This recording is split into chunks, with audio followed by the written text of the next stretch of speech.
Magandang araw, class! Ang paksang tatalakay natin ngayong araw ay patungkol sa demand. Ang demand ay tumutukoy sa kagustuhan at kakayahan ng isang consumer na bumili ng isang produkto o serbisyo sa isang takdang panahon. So, class, ang demand is tumutukoy lang siya sa kakayahan ng isang mamimili na bumili ng isang produkto o serbisyo ayon sa nakatakdang presyo. At may tatawag din naman tayong quantity demand. Ito ay tawag sa dami ng nais bilhin ng consumer batay sa itinakdang presyo. So kapag sinabi naman natin quantity demand, ito lang ay tumutukoy sa dami ng produkto na kayang bilhin ng isang mamimili. At may natawag din rin tayong law of demand. Ito naman ay tumutukoy sa magkasalungat na relasyon ng presyo at quantity demanded ng isang produkto o serbisyo na mas may papaliwanag ng katawag nating ceteris paribus. Kapag daw tumataas ang presyo o serbisyo ng isang bagay o produkto, bumababa daw ang demand neto. At kapag bumababa naman ang presyo o serbisyo ng isang produkto, is tumataas din naman ang demand neto. Susunod naman ay may tinatawag tayong substitution effects at income effects.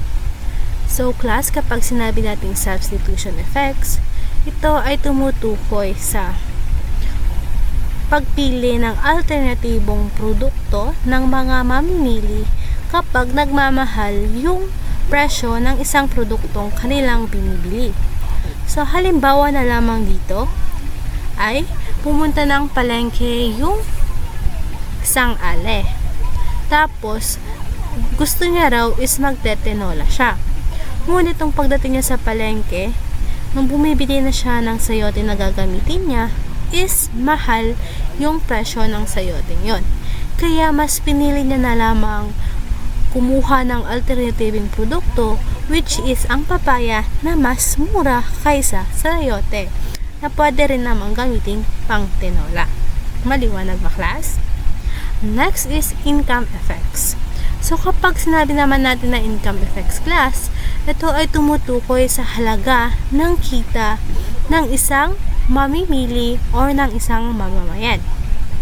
Kapag daw tumataas ang presyo ng mga bilihin, is bumababa yung halaga ng kita ng isang mamimili. Pero kapag bumaba naman yung mga presyo ng mga bilihin, is tumataas yung halaga ng kita ng isang mamimili. Maliwanag ba? Ngayon ay dumako naman tayo sa tatlong konsepto ng demand. Narito ang demand function, demand schedule, at demand curve. Muna ay ang demand function. So kapag sinabi natin demand function, ito ay matematikong pagpapakita sa ugnayan ng presyo at quantity demanded. So may formula tayo dito para makuha ang quantity demand ng isang produkto, which is QD equals A minus B and P. Kung saan ang QD ay dami ng demand, ang A naman ay dami ng demand kung ang presyo ay 0, at ang B naman ay slope ng demand function, at ang P naman ay ang presyo ng isang produkto o serbisyo. So, may halimbawa tayo dito. Halimbawa na lamang, ang ating dami ng demand kung ang presyo ay 0 is 60, at ang slope ng demand function natin ay 10, at ang presyo ng candy ay 5 pesos. So, ang gagawin lang naman natin dito ay 60 minus 10 times 5. So, unahin muna natin i-times ang 10 times 5 equals 50. Susunod naman ay 60 minus 50. At ang makukuha natin dito ay 10. So, ayan yung magiging quantity demanded ng isang produkto or ng candy. Maliwanag ba, class? Susunod naman ay meron tayong tinatawag na demand schedule. isa itong talhanayang nagpapakita ng quantity demanded o dami ng gusto at kayang bilhin ng consumer sa bawat itinakdang presyo ng isang produkto o serbisyo. Halimbawa na lamang dito, ang presyo ng candy ay 5 pesos at ang mabibili mong piraso na to is 10. At kung ang presyo naman ng candy ay 4 pesos, ang mabibili mo dito ay 20 piraso. Susunod naman ay ang demand curve. Ang demand curve ay ang grafikong paglalarawan ng demand schedule. Ito ay nagpapakita ng paggalaw ng quantity demanded na sanhi ng presyo.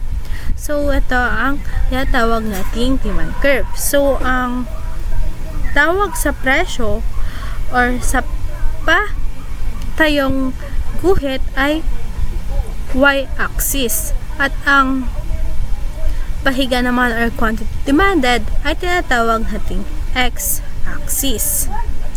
At meron din tayong tinatawag na salik na nakakaapekto sa demand curve. So, ang una ay ang sariling presyong salik at ang pangalawa ay di sariling presyong salik. So, kapag sinabi natin ang sariling presyong salik ay nagtulot ng paggalaw sa kahabaan ng demand curve. At ang di sariling presyong salik naman ay nagtutulot ng paglipat ng demand curve. So, pag sinabi natin paggalaw ng demand curve, nagkakaroon ng paggalaw sa demand curve tuwing magkaroon ng pagbabago sa sariling presyo ng isang produkto. Ang paglipat ng demand curve naman ay kapag tumataas ang demand ng isang produkto, is maglilipad ang demand curve pa kanan. At kapag bumababa naman ang demand ng isang produkto, is lilipat naman yung demand curve pa kaliwa. Susunod naman ay may tinatawag tayong 5 pangunahing salik ng paglipat ng demand curve. Ito ay ang kita, panlasa, dami ng mamimili, presyo ng magkaugnay na produkto, pang-apat, inaasahan na pagkonsumo ng isang produkto sa presyo. Una ay ang kita. So, kapag sinabi nating kita, is sa pagtaas ng kita ng isang individual ay tumataas din ang kanyang kakayahang bumili ng mas maraming produkto o serbisyo. Samantala, kapag sa pagbaba ng kanyang kita is bumababa din ang kanyang kakayahang bumili ng mga produkto o serbisyo. May tinatawag tayong normal goods at inferior goods. Una, normal goods, tumataas ang demand para sa isang produkto kapag tumataas ang kita ng isang tao. Next is pag inferior goods naman, ito ang mga produktong bumababa ang kita kapag tumataas ang kita ng isang tao. Pangalawa, panlasa. Kapag ang isang produkto o serbisyo ay naaayon sa iyong panlasa, maaaring tumaas ang demand neto. Halimbawa na lamang, kung mas pasok sa mga Pinoy ang pagsusuot ng flat shoes kaysa sa high heels, is bibili sila ng flat shoes na kung saan is mas lalaki yung demand ng flat shoes. At another example is sa panahon ngayon kapag sa pagbibili naman ng damit, which is ang nauuso ngayon is crop top. So, kapag bumibili yung mga mamimili or nakikisabay sila sa uso, tumataas ang presyo nito. So, nagbabago yung panlasa ng isang mamimili ayon sa nakatakdang panahon. Pangatlo is dami ng mamimili. May tinatawag tayong bandwagon effect. Ito ay maaaring makapagtaas ng demand para sa isang produkto o serbisyo. Halimbawa, dahil nauuso ngayon ang mga food parks, mas maraming taong nahihikayat pumunta at kumain dito.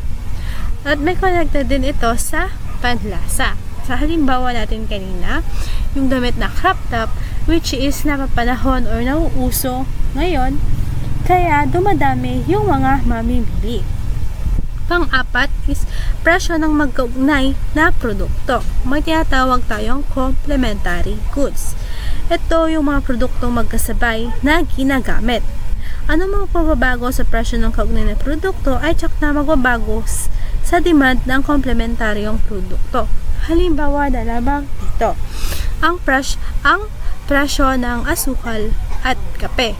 So kapag nagbago yung presyo ng asukal, maaaring magbago din yung presyo ng kape. Dahil hindi mo magagamit yung mga produktong iyon kapag wala yung isang produkto. Another is ang cellphone.